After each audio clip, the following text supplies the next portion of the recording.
To wyjątkowa sytuacja w Lexusie, kiedy możemy mieć w ofercie równolegle dwie wersje modelu RX.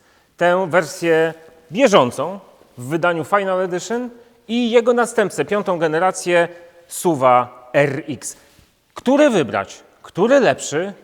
Ja sam do końca nie wiem, ale na szczęście Michał pomoże mi rozwikłać tę zagadkę.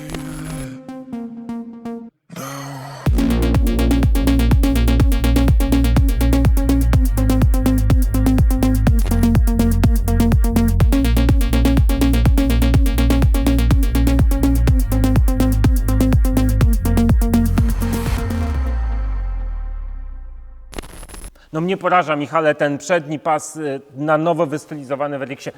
Tak naprawdę piąta generacja jest zbudowana od podstaw i narysowana od podstaw. Ma zupełnie inne proporcje. To był sens utrzymywać w ofercie bieżącego RX-a w Final Edition? Tak, oczywiście generacja czwarta to generacja bardziej klasyczna. Widzimy wyraźnie ten grill w kształcie klepsydry, który jest oddzielony chromowaną ramką od właściwego zderzaka. Ciągle sprzedajemy ten samochód. Tak samo jak w przypadku modelu CT i w przypadku modelu IS staramy się wydłużyć o kilka miesięcy cykl życia produktu.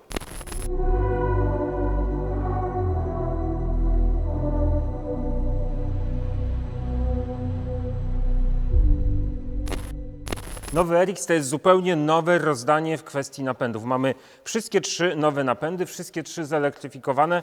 Klasyczna hybryda, hybryda typu plug-in albo turbohybryda z automatyczną skrzynią biegów. To czy RX Final Edition ma tutaj coś do zaoferowania? Tak, oczywiście w RX-ie obecnej generacji mamy dwa napędy. Jest to RX300, czyli turbodowolny silnik benzynowy, no i hybryda ponad 300-konna.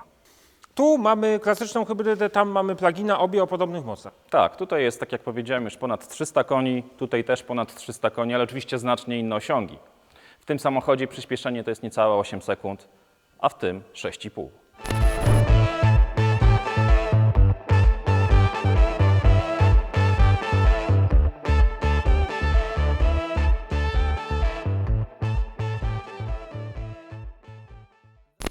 Powiem Ci, Michale, że ja się dobrze czuję we wnętrzu nowej generacji RX-a. Fajna pozycja za kierownicą, a do tego ten zupełnie nowy pomysł na kokpit. Nowa stylówka, nowe materiały i oczywiście multimedia. Duży 14-calowy wyświetlacz HD wysokiej rozdzielczości.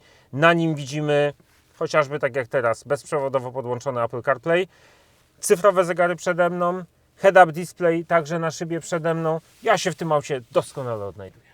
Oczywiście nowa generacja jest znacznie bardziej nowoczesna, natomiast ekran w tamtej generacji, czyli czwartej, nie jest dużo mniejszy i też masz CarPlaya. Dobrze, to pójdźmy, porównajmy. Robercie, w czwartej generacji wnętrze RX-a jest bardziej klasyczne. Tradycyjne zegary, ale również ekran dotykowy, znacznie więcej przycisków fizycznych, z którymi możemy obsługiwać różnego rodzaju funkcje samochodu, natomiast samo wnętrze jest bardzo wysokiej jakości. You start the fire. I'm trying to find what you like.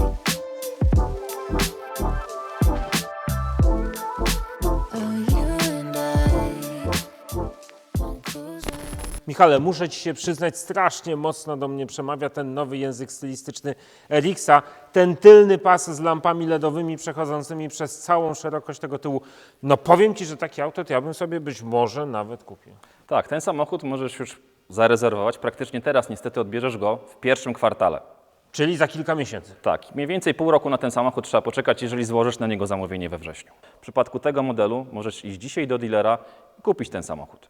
Okej, czyli generalizując, to auto to dopiero rok 2023. Tutaj bez względu, czy to jest wrzesień, październik, listopad czy grudzień, możemy liczyć na to, że jeżeli tylko auta będą dostępne u dealera, odbierzemy je od ręki. Tak, te samochody mamy na stoku. Dealerzy mają samochody ekspozycyjne, więc praktycznie samochodem możesz wyjechać jutro.